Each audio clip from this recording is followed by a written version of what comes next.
তার আর আমার মধ্যে ছিল শুধু অকৃত্রিম ভালোবাসা আর একে অপরের প্রতি অগাধ বিশ্বাস।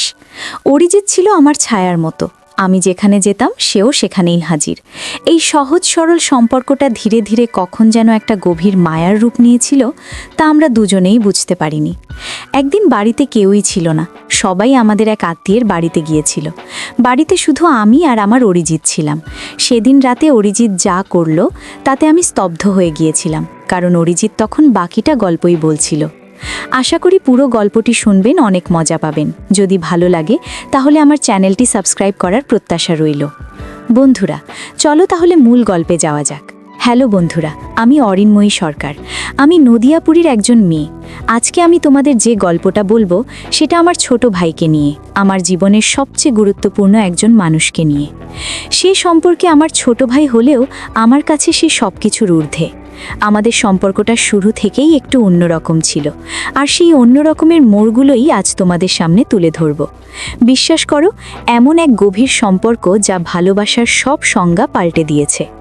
আমার ছোটবেলা থেকে তার সাথে বেড়ে ওঠার প্রতিটি মুহূর্ত যেন একটা মায়াবী সুতোয় বাঁধা ছিল। আমার ছোট ভাই অরিজিৎ সরকার আসলে আমার চাচাতো ভাই, কিন্তু আমাদের মধ্যে কখনোই আপন আর চাচাতো ভাইয়ের পার্থক্য ছিল না। ছোটবেলায় যখন সে আমাদের বাড়িতে প্রথম এসেছিল তখন ওর বয়স ছিল মাত্র ৩ আর আমার ৫। সেই প্রথম দিন থেকেই যেন আমরা একে অপরের পরিপূরক হয়ে উঠেছিলাম। বাড়ির সবার কাছে আমরা ছিলাম অবিচ্ছেদ্য জুটি। খেলাধুলা থেকে শুরু করে পড়াশোনা সব কিছুই আমরা একসাথেই করতাম। আমাদের সেই নিষ্পাপ শৈশবের দিনগুলো যেন একটা স্বপ্নের মতো ছিল, যেখানে অরিজিৎই ছিল আমার খেলার সাথী, আমার গোপন কথার একমাত্র শ্রোতা। স্কুলে যাওয়া আসা, টিফিনের সময় একসাথে বসে গল্প করা, এমনকি ছোট ছোট দুষ্টমিগুলো আমরা দুজনেই করতাম। অন্য ভাই বোনদের মতো আমাদের মধ্যে ঝগড়া বিবাদ তেমন ছিল না, ছিল শুধু অকৃত্রিম ভালোবাসা আর একে অপরের প্রতি অগাধ বিশ্বাস। অরিজিৎ ছিল আমার ছায়ার মতো, আমি যেখানে যেতাম সেও সেখানেই হাজির। এই সহজ সরল সম্পর্কটা ধীরে ধীরে কখন যেন একটা গভীর মায়ার রূপ নিয়েছিল, তা আমরা দুজনেই বুঝতে পারিনি। বয়স বাড়ার সাথে সাথে আমাদের সেই বন্ধুত্ব আরও দৃঢ় হতে থাকে, আর আমাদের মধ্যে জন্ম নেয় এক অবিনশ্বর টান। সেই টানটাই একসময় নিবিড় ভালোবাসার রূপ নেয়। যখন আমি কৈশোরে পা দিয়েছি তখন বুঝতে শুরু করি, অরিজিৎকে আমি শুধু ভাই হিসেবে দেখি না, তার প্রতি আমার অনুভূতি আরও গভীর। সেই বয়সে আমার থেকে ২ বছরের ছোট হলেও তার বুদ্ধি, তার পরিপক্কতা আমাকে মুগ্ধ করত। ভালোবাসা যে বয়স, সম্পর্ক বা সামাজিক প্রথা মানে না, তা যেন আমরা দুজনেই ধীরে ধীরে উপলব্ধি করছিলাম। আমাদের এই ভালোবাসার জন্ম হয়েছিল অসংখ্য ছোট ছোট স্মৃতির বুননে, যা ভাষায় প্রকাশ করা সত্যিই অসম্ভব। আমাদের চোখের আড়ালে আমাদের ভালোবাসা দিনে দিনে আরও গভীর হচ্ছিল। একে অপরের প্রতি যে টান অনুভব করতাম তা আমরা দুজনেই গোপন রাখতাম। আমাদের মধ্যে এক নীরব যুক্তি ছিল, কেউ যেন কিচ্ছু জানতে না পারে। আমাদের এই সম্পর্কের একটি ভিন্ন দিক ছিল, যা নিয়ে সমাজে আলোচনা হতে পারে, তবুও আমরা একে অপরের সান্নিধ্যে থাকতে ভালোবাসতাম। আমাদের একে অপরের প্রতি টান এতটাই প্রবল ছিল যে সামান্য দূরে থাকলেই মন খারাপ হয়ে যেত, যেন এক অদৃশ্য সুতোয় বাঁধা ছিল আমাদের হৃদয়ে। আমাদের কৈশোর পেরিয়ে যখন আমরা পূর্ণ বয়সে পদার্পণ করলাম, তখন আমাদের ভালোবাসার সম্পর্ক এতটাই গভীর হয়ে গিয়েছিল যে আমরা একজন আরেকজনকে ছাড়া এক মুহূর্তও থাকতে পারতাম না। একে অপরকে ছাড়া জীবনটা যেন অর্থহীন মনে হতো। বহুবার আমরা সাহসী কোনো সিদ্ধান্ত নেওয়ার কথা ভেবেছি, এই সম্পর্ককে পরিণতি দেওয়ার স্বপ্ন দেখেছি, কিন্তু প্রতিবারই পারিবারিক এবং সামাজিক স্থিতিশীলতার কথা ভেবে পিছিয়ে এসেছি। আমাদের সামনে এক বিশাল দেয়াল দাঁড়িয়েছিল, যা ভাঙার সাহস আমরা পাচ্ছিলাম না। আমাদের সম্পর্কের সবচেয়ে বড় সমস্যাটা ছিল আমাদের পারিবারিক পরিস্থিতি। আমার বাবা প্রবীর ঘোষ এবং অরিজিতের বাবা সুমিত সরকার, অর্থাৎ আমার চাচা, তাদের মধ্যে ছিল এক গভীর দ্বন্দ্ব। ছোটবেলা থেকেই তাদের সম্পর্ক ছিল তিক্ত। তারা দুজনেই যেন একে অপরকে চোখের বিষ মনে করতেন, আর সেই দ্বন্দ্ব এমন পর্যায়ে পৌঁছেছিল যা কোনোদিন শেষ হবার মতো ছিল না। এই পারিবারিক কলহের কারণে আমাদের দুজনের সম্পর্ককে তারা কখনোই মেনে নেবেন না, এটা আমরা জানতাম। এই চরম সত্যটা জানার পরও আমরা দুজনেই প্রচণ্ড চিন্তায় পড়ে গেলাম।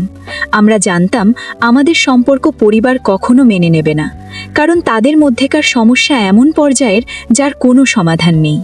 আর সবচেয়ে বড় কথা, আমরা কেউ আমাদের সম্পর্কের গভীরতা পরিবারকে বুঝতে দিইনি। ছোটবেলা থেকে আমাদের মধ্যেকার সহজ সরল সম্পর্ক এতটাই স্বাভাবিক ছিল যে কেউ আমাদের সম্পর্ক নিয়ে সন্দেহ করেনি, আর এই সুযোগটাকেই আমরা কাজে লাগিয়েছি।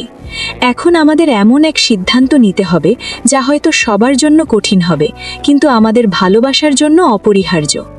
আমাদের সম্পর্ক যখন ভালোবাসার এক নতুন অধ্যায়ে পা রেখেছিল, তখন প্রতিটি দিনই ছিল নতুন এক আবিষ্কারের মতো।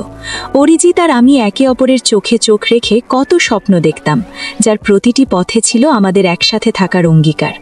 আমাদের এই গভীর অনুভূতিগুলো আমাদের ব্যক্তিগত ডায়েরির পাতায় বন্দী ছিল, যেখানে আমরা একে অপরের কাছে খুলে ধরতাম মনের সব কথা। এই ভালোবাসার বন্ধন এতটাই দৃঢ় ছিল যে বাইরের কোনো কিছুই যেন তা ছিন্ন করতে পারত না। আমাদের সম্পর্কের একটা দারুণ দিক ছিল আমাদের যোগাযোগ। একে অপরের সাথে কথা না বলে যেন আমাদের দিন কাটতই না। পড়াশোনার ফাঁকে লুকিয়ে লুকিয়ে ছোট ছোট মেসেজ আদান প্রদান, অথবা রাতে সবাই ঘুমিয়ে পড়লে ফোনে ফিসফিস করে গল্প করা, এইসবই ছিল আমাদের নিত্যদিনের রুটিন। এই সময়গুলোতেই আমরা একে অপরকে আরও নিবিড়ভাবে চিনতে পেরেছিলাম। আমাদের ভবিষ্যৎ নিয়ে আলোচনা করতাম, যদিও সেসব আলোচনায় অনিশ্চয়তার মেঘ সব সময় উকি দিত, কিন্তু তবুও আমরা স্বপ্ন দেখা ছাড়তাম না। মনে পড়ে একবার অরিজিতের জন্মদিন ছিল। সেদিন স্কুল থেকে ফেরার পথে আমি ওর জন্য নিজের জমানো টাকা দিয়ে একটা ছোট্ট উপহার কিনেছিলাম। সেটা ছিল একটা গল্পের বই। বইটা হাতে পেয়ে ওর চোখে যে খুশির ঝলক দেখেছিলাম তা আজও আমার স্পষ্ট মনে আছে। সেদিনের ওর হাসিটা যেন আমাকে আরও বেশি করে ওর দিকে টেনে নিয়েছিল। এরপর আমরা দুজনেই নদীর ধারে বসেছিলাম, আর ও সেই বইটা থেকে একটা কবিতা পড়ে শুনিয়েছিল। সেই দিনটা ছিল আমাদের সম্পর্কের এক মাইল ফলক, যেখানে আমাদের ভালোবাসা আরও এক ধাপ এগিয়ে গিয়েছিল। আমাদের এই গভীর অনুভূতি নিয়ে আমরা দুজনেই খুব সচেতন ছিলাম। পারিবারিক পরিস্থিতি এতটাই জটিল ছিল যে আমাদের ভালোবাসার কথা প্রকাশ পেলে কি হবে তা ভেবেই আমাদের বুক কেঁপে উঠত। বাবা আর চাচার মধ্যেকার সম্পর্ক এতটাই খারাপ ছিল যে তারা একে অপরের ছায়াও সইতে পারতেন না। এই পরিস্থিতিতে আমাদের অনুভূতি প্রকাশ করা মানে ছিল আগুনে ঘি ঢালার মতো। তাই আমরা দুজনেই প্রতিজ্ঞবদ্ধ ছিলাম, যত কঠিনই হোক না কেন এই গোপনীয়তা রক্ষা করতেই হবে। সময়ের সাথে সাথে আমাদের সম্পর্ক আরও পূর্ণ হচ্ছিল। অরিজিৎ কলেজে ভর্তি হওয়ার পর আমাদের দেখা করার সুযোগ কমে গিয়েছিল, কিন্তু আমাদের মধ্যেকার টান একটুও কমেনি, বরং দূরত্ব যেন আমাদের ভালোবাসা আরও বাড়িয়ে দিয়েছিল। দিনের পর দিন ফোন আর টেক্সট মেসেজের মাধ্যমে আমরা একে অপরের সাথে যুক্ত থাকতাম। প্রতিটি মেসেজ আর প্রতিটি ফোন কল যেন এক নতুন আশার আলো নিয়ে আসত। আমাদের মনে সবসময় একটাই চিন্তা ঘুরপাক খেত, কিভাবেই বা সম্পর্কের একটা সুষ্ঠু পরিণতি দেওয়া যায়। এই পারিবারিক দ্বন্দ্বের কারণে আমাদের ভবিষ্যতের পথটা ছিল কুয়াশাচ্ছন্ন। আমরা জানতাম আমাদের বাবা মা কখনোই আমাদের সম্পর্ক মেনে নেবেন না, অথচ আমরা একে অপর ছাড়া বাঁচার কথাই ভাবতে পারতাম না। এই পরিস্থিতিতে আমরা দুজনেই গভীর হতাশায় ডুবে যাচ্ছিলাম। কি হবে আমাদের পরিণতি? এই ভালোবাসার কি কোনো ভবিষ্যৎ আছে? এই প্রশ্নগুলো আমাদের মনে সর্বক্ষণ ঘুরপাক খেত। একদিন বিকেলে অরিজিৎ আমার সাথে দেখা করতে এলো। ওর মুখটা দেখে মনে হলো যেন খুব চিন্তিত। ও আমাকে জানালো ওর বাবা ওর বিয়ের কথা ভাবছেন। কথাটা শুনে আমার পৃথিবী যেন থমকে গেছে। আমার মনে হচ্ছিল যেন আমার বুকের ভেতরটা ফাঁকা হয়ে গেছে। অরিজিতের বিয়ে মানে আমার জীবনের সব স্বপ্ন ভেঙে যাওয়া। আমরা দুজনেই জানতাম এই মুহূর্তে আমাদের কিছু একটা করতে হবে। আমরা দুজনেই বুঝতে পারছিলাম এখন আর হাত গুটিয়ে বসে থাকার সময় নয়। আমাদের এমন এক সিদ্ধান্ত নিতে হবে যা হয়তো সবার জন্য কঠিন হবে, কিন্তু আমাদের ভালোবাসার জন্য অপরিহার্য। আমরা এই সম্পর্কে পরিণতি দিতে চেয়েছিলাম, আর তার জন্য যে কোনো ঝুঁকি নিতে প্রস্তুত ছিলাম। কিন্তু সেই সিদ্ধান্তটা কি হবে সেটাই ছিল সবচেয়ে বড় প্রশ্ন। এক অজানা আশঙ্কায় আমাদের মন ভরে উঠল। অরিজিতের বিয়ের কথা শুনে আমার বুকের ভেতরটা ধক করে উঠেছিল। এতদিন ধরে যে ভয়ের মধ্যে আমরা ছিলাম সেটাই যেন সত্যি হয়ে আমার সামনে এসে দাঁড়ালো। আমাদের গোপন ভালোবাসা আর পারিবারিক দ্বন্দ্বের মাঝে এক অদৃশ্য প্রাচীর ছিল, যা অরিজিতের বিয়ের খবরে আরও উঁচু হয়ে গেল। সেদিন বিকেলে অরিজিতের মুখটা দেখে আমি বুঝলাম এই খবরটা শুধু আমার একার জন্য নয়, ওর জন্যেও কতটা কষ্টকর ছিল। আমরা দুজনেই যেন একটা গভীর খাদে পড়ে গিয়েছিলাম, যেখান থেকে বেরোনোর কোনো পথ দেখতে পাচ্ছিলাম না। আমরা দুজনেই নদীর ধারে একটা নির্জন জায়গায় বসেছিলাম, যেখানে শুধু আমাদের দুজনের ফিসফিসানি শোনা যাচ্ছিল। অরিজিতের চোখ ছলছল করছিল, আর আমার হাত শক্ত করে ধরেও বলল, অরিন্ময়, আমি তোমাকে ছাড়া অন্য কাউকে বিয়ে করতে পারবো না। তুমি আমার সব, প্লিজ কিছু একটা করো। ওর কথাগুলো শুনে আমার মনে হলো যেন আমার সমস্ত শক্তি উবে যাচ্ছে। আমি জানতাম এই পরিস্থিতি থেকে বেরোনোর একমাত্র পথ হলো আমাদের ভালোবাসাকে জয়ী করা, কিন্তু কিভাবে? সেই পথটা খুঁজে পাওয়া ছিল অসম্ভব এক কাজ। আমরা দুজনেই দীর্ঘক্ষণ চুপ করে বসে রইলাম। চারপাশে সন্ধ্যা নামছিল, আর সেই নিস্তব্ধতা আমাদের মনের অস্থিরতাকে আরও বাড়িয়ে দিচ্ছিল। আমি মনে মনে হাজারো ভাবনা নিয়ে মগ্ন ছিলাম। আমাদের পরিবারকে কিভাবে বোঝাবো? তাদের দ্বন্দ্বের মাঝে আমাদের ভালোবাসা কি আদৌ ঠাঁই পাবে? এই প্রশ্নগুলো আমার মনে ঘুরপাক খাচ্ছিল, আর প্রতিটা প্রশ্নের উত্তরই ছিল নেতিবাচক। কিন্তু অরিজিতের প্রতি আমার ভালোবাসার গভীরতা এতটাই ছিল যে আমি হাল ছাড়তে রাজি ছিলাম না। অনেক আলোচনার পর আমরা একটা কঠিন সিদ্ধান্ত নিলাম।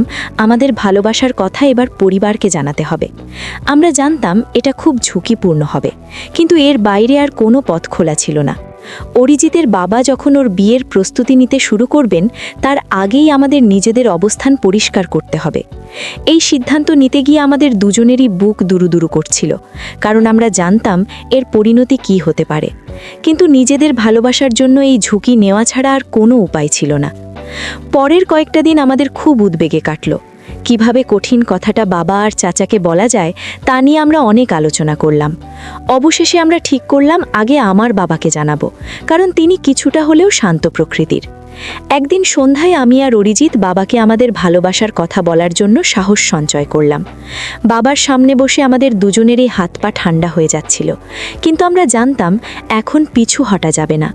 বাবার কাছে আমাদের ভালোবাসার কথা প্রকাশ করা ছিল এক ভয়ঙ্কর অভিজ্ঞতা। প্রথমে তিনি আমাদের কথা শুনে অবাক হয়ে গেলেন, তারপর তার মুখে ধীরে ধীরে রাগ আর হতাশার ছাপ ফুটে উঠল। তিনি চিৎকার করে বললেন, তোমরা এসব কি বলছো? এই সম্পর্ক কোনোদিন সম্ভব নয়। তোমাদের চাচার সাথে আমাদের সম্পর্ক কেমন সেটা কি তোমরা জানো না? বাবার মুখ দেখে মনে হচ্ছিল যেন তার মাথায় আকাশ ভেঙে পড়েছে। তিনি স্পষ্ট জানিয়ে দিলেন এই সম্পর্ক তিনি কোনো দিন মেনে নেবেন না। এই প্রতিক্রিয়া দেখে আমরা দুজনেই খুব ভেঙে পড়লাম। অরিজিৎ আমাকে ধরে সান্ত্বনা দেবার চেষ্টা করল, কিন্তু আমার চোখের জল কিছুতেই থামছিল না। বাবার এত বড় বিরোধিতা আমাদের জন্য ছিল অপ্রত্যাশিত।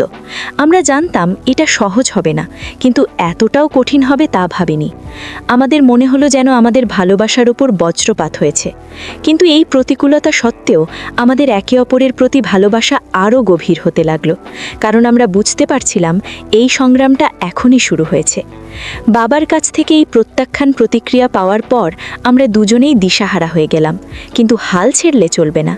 আমরা দুজনেই একে অপরের দিকে তাকালাম আর বুঝলাম এই বাধা অতিক্রম করতে আমাদের আরও বেশি দৃঢ় হতে হবে। সামনে আরও অনেক কঠিন পথ বাকি, কিন্তু আমরা একসাথে সেই পথ পাড়ি দিতে বদ্ধপরিকর ছিলাম। আমাদের বাবার কাছ থেকে যে প্রত্যাখ্যান প্রতিক্রিয়া পেয়েছিলাম তা আমাদের দুজনকেই যেন এক কঠিন বাস্তবতার মুখোমুখি দাঁড় করিয়েছিল। চোখের জল মুছে আমরা দুজনেই একে অপরের দিকে তাকালাম।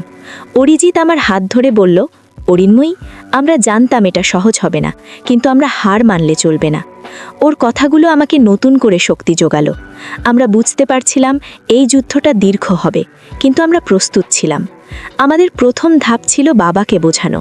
প্রতিদিন একটু একটু করে আমরা বাবাকে বোঝানোর চেষ্টা করতাম। আমি তাকে আমাদের ভালোবাসার গভীরতা সম্পর্কে বলতাম, আর অরিজিৎ আমাদের সম্পর্কের পবিত্রতা নিয়ে কথা বলতো। কিন্তু বাবা অবশ্য তার অবস্থানে অটল ছিলেন। তার কাছে আমাদের সম্পর্ক মানেই ছিল পরিবারের সম্মানহানি আর চাচার সাথে তার পুরনো শত্রুতাকে উস্কে দেওয়া। তিনি মনে করতেন এই সম্পর্ক মেনে নেওয়া মানে চাচার কাছে হেরে যাওয়া। একদিন অরিজিতের বাবা অর্থাৎ আমার চাচা আমাদের বাড়িতে এলেন। সাধারণত তাদের মধ্যে কোনো যোগাযোগই হয় না, কিন্তু সেদিন কেন জানি তিনি এসেছিলেন। আমার বাবা তাকে দেখেই মুখ ঘুরিয়ে নিলেন। আমরা ভেবেছিলাম হয়তো এই সুযোগে আমরা আমাদের ভালোবাসার কথা দুজনের কাছেই বলতে পারবো, কিন্তু পরিস্থিতি আরও খারাপ হয়ে গেল। তাদের মধ্যে আবারও পুরনো বিবাদ শুরু হলো। আমরা দুজনেই অসহায়ভাবে তাকিয়ে রইলাম, কারণ জানতাম এই মুহূর্তে আমাদের ভালোবাসার কথা বলা মানে আগুনে ঘি ঢালা। এই পারিবারিক কলহ আমাদের সম্পর্ককে আরও কঠিন করে তুলছিল। আমরা বুঝতে পারছিলাম শুধু আমাদের বাবা মাকে রাজি করালেই হবে না, তাদের মধ্যেকার দ্বন্দ্বটাও মেটাতে হবে। কিন্তু তা কিভাবে সম্ভব? দুই ভাই যেন একে অপরের চরম শত্রু। তাদের রাগ অভিমান এত বছরের পুরনো যে তার সমাধান খুঁজে পাওয়া এক প্রকার অসম্ভব মনে হচ্ছিল। আমাদের মনে হলো যেন আমরা এক গোলকধাঁধায় আটকে পড়েছি। আমরা ঠিক করলাম এই কঠিন পরিস্থিতিতে আমাদের আরও কৌশলী হতে হবে। সরাসরি বিরোধিতা না করে আমরা অন্য পথ খুঁজব। আমরা দুজনেই আমাদের পড়াশোনা আর ভবিষ্যতের প্রতি আরও মনোযোগ দিতে শুরু করলাম, যাতে বাবা মা আমাদের গুরুত্ব দেন।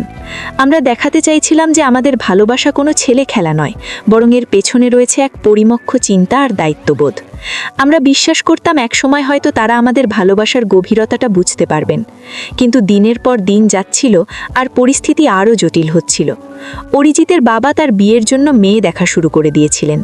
এই খবরটা আমাদের ওপর যেন একটা পাহাড়ের মতো চেপে বসল। আমাদের হাতে সময় খুব কম ছিল। আমাদের এমন কিছু করতে হবে যা তাদের দুজনের চোখ খুলে দেবে এবং তারা আমাদের ভালোবাসাকে বুঝতে বাধ্য হবেন। এই চিন্তা আমাদের রাতের ঘুম কেড়ে নিয়েছিল। একদিন আমরা দুজনেই একটা চরম সিদ্ধান্ত নিলাম। আমরা ঠিক করলাম যে আমরা বাড়ি থেকে চলে যাব। এটাই ছিল আমাদের শেষ আশ্রয়, আমাদের ভালোবাসার জন্য শেষ সংগ্রাম। আমরা জানতাম এটা খুব ঝুঁকিপূর্ণ হবে এবং এর পরিণতি কী হবে তা আমরা জানতাম না, কিন্তু আর কোনো উপায়ই ছিল না। আমরা একে অপরের হাত ধরে প্রতিজ্ঞা করলাম যে যাই হোক না কেন আমরা একে অপরকে ছেড়ে যাব না। সেই দিনটা ছিল আমাদের জীবনের সবচেয়ে কঠিন দিন। আমরা খুব ভোরে বাড়ি থেকে বেরিয়ে পড়লাম, সবার অজান্তে। আমাদের মনে ছিল ভয়, অনিশ্চয়তা, কিন্তু তার থেকেও বেশি ছিল একে অপরের প্রতি ভালোবাসা আর এক নতুন জীবনের স্বপ্ন। আমরা জানি না আমাদের এই সিদ্ধান্ত ঠিক ছিল কিনা, কিন্তু আমাদের ভালোবাসার জন্য এই ঝুঁকি নিতে আমরা প্রস্তুত ছিলাম। আমাদের সামনে ছিল এক অজানা পথ, আর সেই পথে পাড়ি দেওয়ার জন্য আমরা দুজনেই প্রস্তুত ছিলাম। বাড়ি থেকে চলে যাওয়া সিদ্ধান্তটা আমাদের জন্য যতটা সাহসী ছিল, ঠিক ততটাই কঠিন। আমরা খুব ভোরে বেরিয়ে পড়েছিলাম, তখনও ভোরের আলো ঠিকমতো ফোটেনি। নদিয়াপুরী শহরের ঘুম ভাঙার আগেই আমরা যেন এক অনিশ্চিত যাত্রায় পা দিয়েছিলাম। আমাদের ছোট ব্যাগগুলোতে ছিল শুধু কয়েকটা দরকারি জামাকাপড় আর কিছু জরুরি কাগজপত্র। মনে ভয় ছিল, বুক কাঁপছিল, কিন্তু অরিজিতের হাতের উষ্ণ স্পর্শ আমাকে সাহস দিচ্ছিল। আমরা একে অপরের দিকে তাকিয়েছিলাম, যেন এটাই আমাদের শেষ সুযোগ। প্রথমে আমরা একটা ট্রেনে করে শহর থেকে বেশ খানিকটা দূরে চলে গেলাম। যাত্রাপথে আমরা দুজনেই চুপচাপ ছিলাম। বাইরের দৃশ্যগুলো দ্রুত পাল্টে যাচ্ছিল, আর আমাদের মনের ভেতর চলছিল হাজারো চিন্তা। বাবা মা কি করছেন এখন? তারা কি আমাদের খুঁজছেন? আমাদের নিয়ে কি ভাবছেন? এই প্রশ্নগুলো আমাদের অস্থির করে তুলছিল। কিন্তু ফিরে যাওয়ার কোনো প্রশ্নই ছিল না, কারণ আমরা জানতাম বাড়ি ফিরে গেলে আমাদের ভালোবাসা কখনো পরিণতি পাবে না।